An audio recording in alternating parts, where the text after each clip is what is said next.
কমলিনী মিঠিকে বলে, আসলে প্লুটো নিজের মনের কথাগুলো না কাউকে বলতে পারেনি। আর অননাদি সেটা বুঝতেও পারেনি। প্লুটোর উচিত ছিল কারোর সঙ্গে নিজের মনের কথাগুলো শেয়ার করার, তাহলে ওর কষ্টগুলো কমতো। আর ও এরকম একটা পদক্ষেপ নিত না।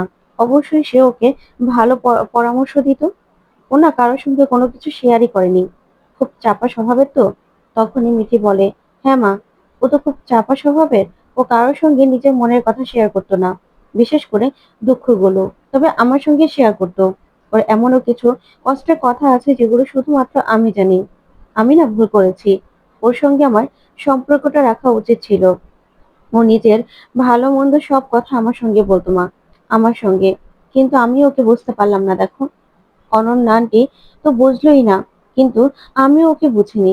আমি ওকে এভাবে ছেড়ে দিয়েছিলাম।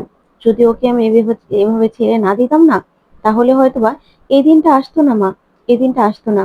তার জন্যই তো এখন খুব কষ্ট হয়, জানো তো, যে কেন আমি এরকমটা করলাম। আমার খুব কষ্ট হয়। তখন কমলিনী বলে, নিজেকে সামলাও মা। আসলে একটা সময়ের পরে বাবা মায়ের নিজের সন্তানদের উপর জোর করা উচিত হয় না। কারণ সন্তানদেরও নিজস্ব কিছু মতামত থাকে।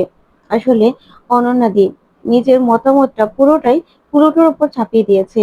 তার জন্যই তার জন্যই তো প্লুটো এরকম একটা কাণ্ড করতে বাধ্য হয়েছে। তখনই মিঠি বলে, কি করতাম বলো তোমার? হসপিটালে আমাদের কেমন ভাবে অপমান করেছিল, মনে আছে তোমার? তখন কমলিনী বলে, মনে আছে তোমার? মনে আছে।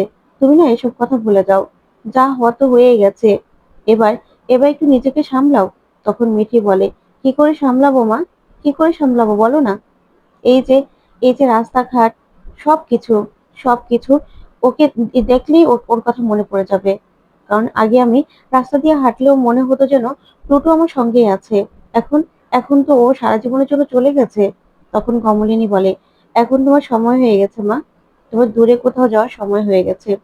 অন্য জায়গায় গেলে হয়তোবা তোমার ভালো লাগবে। অন্য জায়গায় অন্য মানুষদের সঙ্গে মিশলে, পড়াশুনো করলে তুমি নিজেকে একটু সামলাতে পারবে। তখন মিঠি বলে, কি করে যাব বলো তো মা? কি করে যাব? আমি যে নিজেকে সামলাতেই পারছি না। আমার মনে হচ্ছে যেন প্লুটো আমার জন্যই চলে গেছে। সবকিছুর জন্য আমি দায়ী। তখন এই কথাতে কমলিনী বলে, নিজেকে দোষী করো না মা। এতে তো তোমার কোনো দোষ নেই। আর প্লুটো যেটা করেছে, সেটা প্লুটো অন্যায়ই করেছে। এরকম ভাবে এরকম ভাবে চলে যাওয়া উচিত হয়নি। আর তুমি ভেবে দেখো তো, অনন্যাদি অনন্যাদিরও তো অনেক কষ্ট হচ্ছে। কারণ প্লুটো ওর একমাত্র সন্তান ছিল।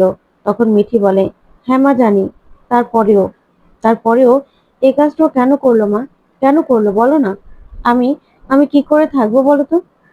আমি অন্য কোথাও যেতে পারবো না মা, যেতে পারবো না। এই সবকিছু যে আমাকে আঁকড়ে ধরেছে, আমি কি করে থাকবো? তখন কমলিনী বলে, এভাবে বলে না মা, এভাবে বলে না। তারপর মেয়েটি বলে, বলবো না, কি করবো মা বলো তো? কারণ সেই জায়গায় তো প্লুটোরও যাওয়ার কথা ছিল। আমি যদি এখন বিদেশ চলে যাই, সেখানেও প্লুটো যাওয়ার কথা ছিল, কিন্তু কোথায় মা? প্লুটো তো আর যাবে না। প্লুটো তো সারা জীবনের জন্য আমাদের ফাঁকি দিয়ে চলে গেছে। তাহলে কি করে থাকবো বলো তো? তখনই কমলিনী চোখ বেয়ে জল পড়ে আর বলে, থাক মা, তুমি না এসব নিয়ে ভেবো না। তোমার তো দুদিন ধরে ঘুমই হয় না তোমার। তুমি না এসব নিয়ে না ভেবে তুমি বরং একটু ঘুমাও, ঘুমানোর চেষ্টা করো। তাহলে দেখবে তোমার ভালো লাগবে। তখন মিঠি বলে, মা, আমার যে ঘুম আসছে না। আমার বড্ড একা একা লাগছে। তখন কমলিনী বলে, ঠিক আছে, আমি তোমাকে ঘুম পাড়িয়ে দিচ্ছি গান গেয়ে, ঠিক আছে? তারপরে কমলিনী মিঠির মাথায় হাত বোলায় আর গান গাইতে থাকে। আর প্লুটোর কথাই মনে করতে থাকে। ওইদিকে মিঠিও প্লুটোর কথাই মনে করতে থাকে। তারপরে মিঠি এই চোখ বন্ধ করে আবার এই চোখ খুলতে থাকে।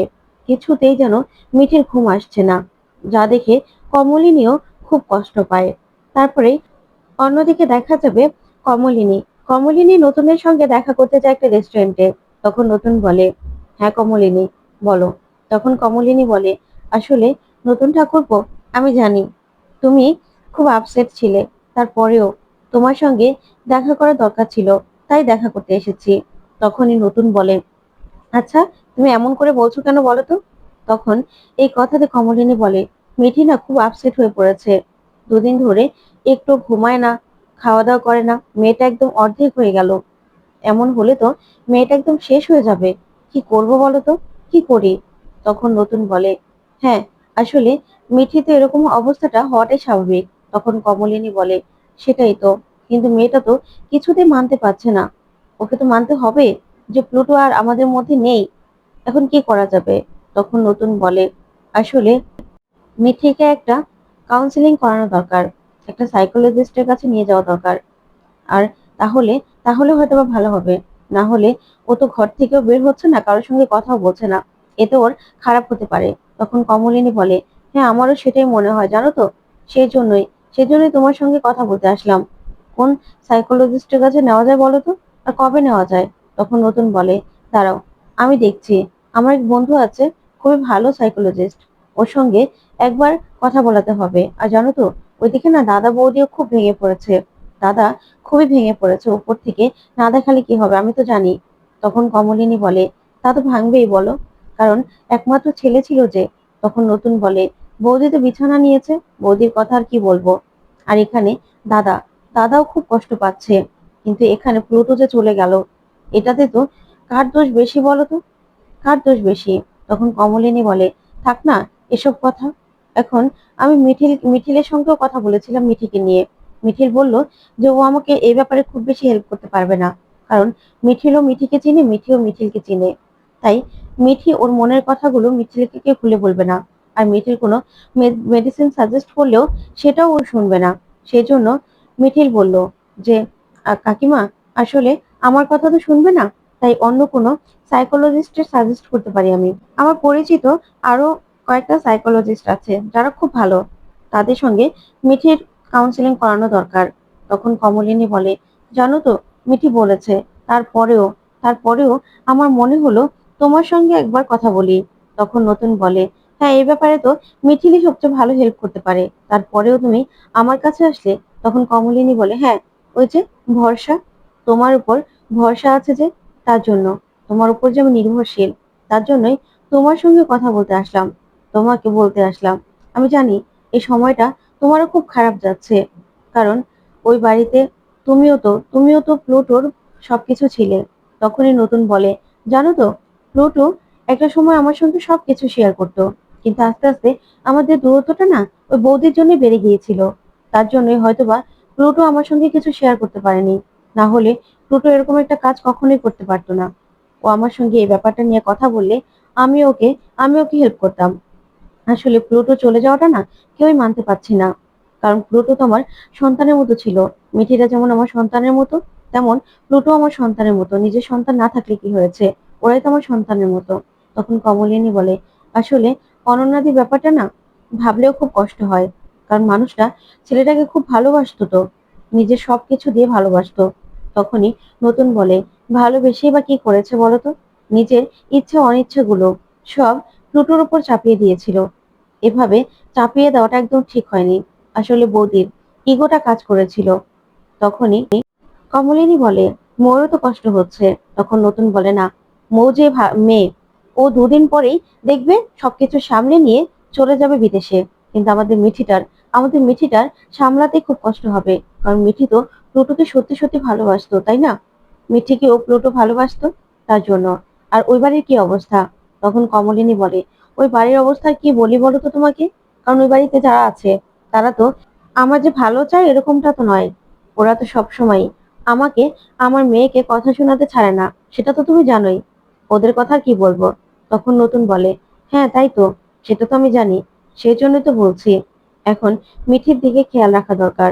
তখনই কমলিনী বলে, হ্যাঁ, মিঠিটা না একদম একদম অর্ধেক হয়ে গেছে আমার মেয়েটা দুদিনে। এরকম হলে আমার মেয়েটাও তো মরে যাবে। এখন কি করব সেটাই বুঝতে পারছি না। তার জন্যই তো তোমাকে ফোন করলাম, তোমার সঙ্গে কথা বলতে আসলাম। তখন নতুন বলে, হ্যাঁ, মিঠিকে নিয়ে একটু ভাবা দরকার।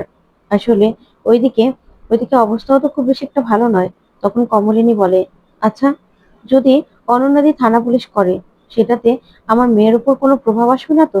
তাহলে তো আমার মেয়েটা আরো ভেঙে পড়বে।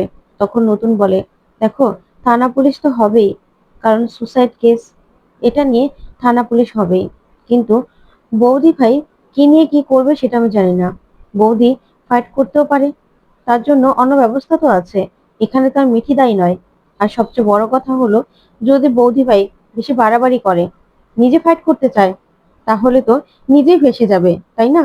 এখানে তো মিঠির কোনো দোষ নেই, না মিঠির কোনো দোষ আছে, না অন্য কারো কোনো দোষ আছে। এখানে বৌদি ভাই নিজেই দোষী। তখন কমলিনী বলে, তারপরেও আমার মেয়েটাকে নিয়ে তো টানা হেঁচড়া হবে, তাই না? সেটা নিয়ে ভাবছি, আমার না খুব খারাপ লাগছে। তখনই নতুন বলে, শোনো, এর মধ্যেও শনিবার কিন্তু তোমার ওই যে অ্যাওয়ার্ড ফাংশনটা আছে, সেখানে কিন্তু যেতে হবে। তখন কমলিনী বলে, আর অ্যাওয়ার্ড ফাংশন, সেখানে গিয়ে কি করবো বলো তো? তখন নতুন বলে, শোনো, টোটো তো মরেই গেছে, তুমি না গেলে তো আর ফেরত চলে আসবে না। তাহলে সেখানে গেলে মিঠিরও ভালো লাগতে পারে। মায়ের এরকম একটা জয় দেখলে মিঠিরও মনের মধ্যে অনুপ্রেরণা হবে। তাই তোমাকে কিন্তু যেতে হবে, আর মিঠিকে নিয়ে যেতে হবে। বুঝতে পেরেছো? তখন কমলিনী বলে, দেখি কি করা যায়, মেয়েটার জন্য তো কিছু একটা করতে হবে। আমার না সত্যিই ভালো লাগছে না, খুব কষ্ট হচ্ছে। টোটোটা কেন যে এভাবে আমাদের সবাইকে কষ্ট দিয়ে চলে গেল, সেটাই বুঝতে পারছি না। তখন নতুন বলে, হ্যাঁ, কারো তো মানতে এটাই এটাই কষ্ট হচ্ছে, কেন এভাবে চলে গেল। তখনই দেখা যাবে কমলিনী নতুনের দিকে তাকিয়ে থাকে। তো বন্ধুরা, কেমন লাগলো আজকের আপডেট? কমেন্ট করে জানাও। ধন্যবাদ।